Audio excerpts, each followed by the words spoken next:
Steven Seagal. You won't believe how the man once hailed as Hollywood's unstoppable warrior ended up fighting his toughest battles off-screen. We're talking about Steven Seagal, the action legend whose calm stare and devastating moves redefined cinema in the late 80 seconds and early 90 seconds.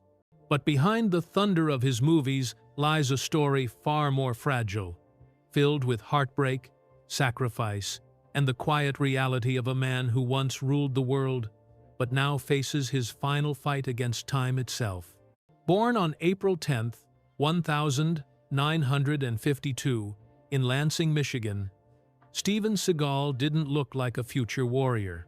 He was frail, weak, and asthmatic, often struggling just to breathe while other kids ran under open skies. Nights at home were filled with the anxious footsteps of his mother, listening to every shallow breath, terrified it might stop. To the world, he looked like a boy destined for sickness. To his parents, he was their fragile miracle. When Michigan winters became too brutal, the family packed up everything and moved west to California, hoping warm air might save their son. It did, and for the first time, Seagal could breathe, stand tall, and dream of strength. That dream carried him across the Pacific to Japan in 1974, a nearly impossible journey for a two-year-old American back then. Traditional Aikido dojos were closed worlds, where outsiders were rarely welcomed. But Seagal forced his way in through grit, bruises, and sheer will. Day after day, he was thrown to the mat, tested mercilessly by masters who doubted his presence. Nights in Osaka were lonely, filled with doubts about whether he'd ever belong. But step by step, bruise by bruise, he transformed. What began as mockery turned into respect, and in time, he achieved the unheard-of honor of running his own dojo in Japan, the first American to do so. For the boy who once gasped for air, it was nothing less than destiny fulfilled. By the early 1980 seconds, Seagal returned to the U.S. to chase a bigger dream. At 31, he opened an Aikido dojo in Los Angeles.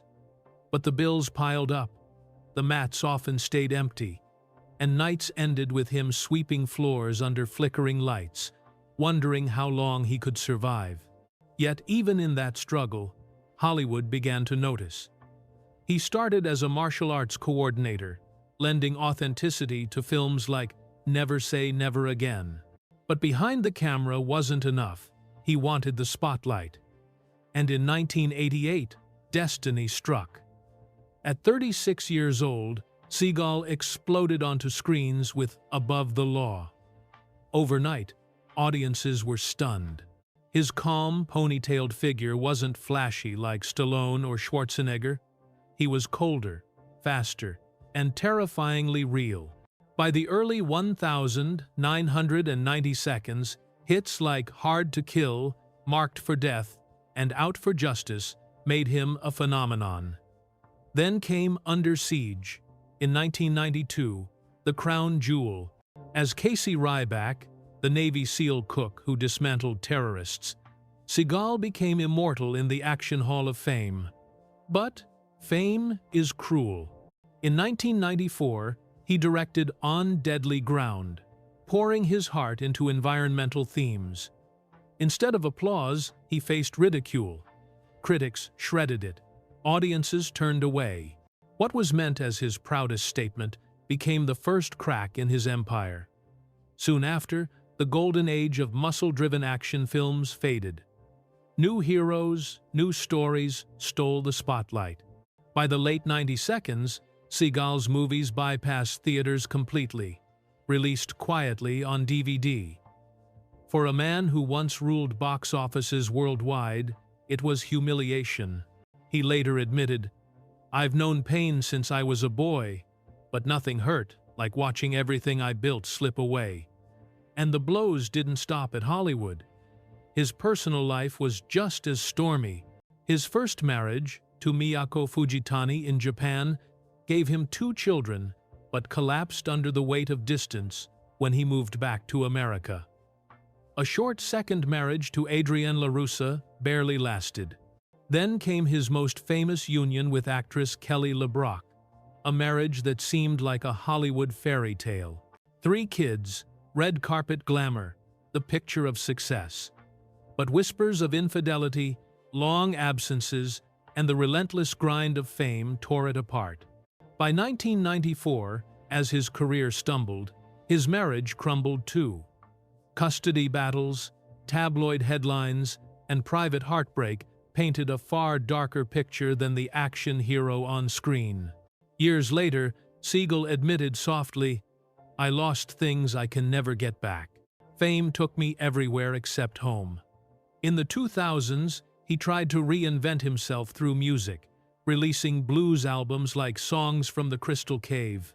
But critics mocked him mercilessly. He launched businesses, energy drinks, fragrances, martial arts gear, but most failed quickly. Even his Tennessee mansion, once worth millions, sold for a fraction of its value. Each loss was another reminder that his empire was slipping away. And yet, not all was lost. In the early 2000s, Seagal found love again with Erdenatuya Batsuk, a Mongolian dancer who saw not the fading star, but the man behind the myth. Together, they had a son, giving Seagal a chance at something he had always struggled to hold on to: family. With 7 children across multiple marriages, his legacy is complex, a mix of pride, regret, and scars no camera ever caught. Today, at 71, Steven Seagal lives in relative quiet. His Arizona estate, fortified like a fortress, is both a retreat and a reminder of battles fought. His net worth, around $14 million, is a fraction of what his peers amassed, but enough for comfort. His body carries decades of damage, stiff joints, slower steps, the aches of a warrior who paid in bone and tendon. Directors learn to adjust the cameras to his limits. Fans learn to accept that speed yields to strength, and strength eventually yields to endurance. But here's the thing. Even now, even as time has slowed him, there's dignity in his survival. Seagal once said, "What you lose in the storms, you can't always bring back, but you learn to be grateful for what you have left." That's the essence of his story. Not invincibility, not fame, but endurance. From the fragile boy struggling for air in Michigan, to the Hollywood icon who stood alongside Stallone and Schwarzenegger, to the elder seeking peace in the desert. His life mirrors our own battles, with strength, loss, and survival.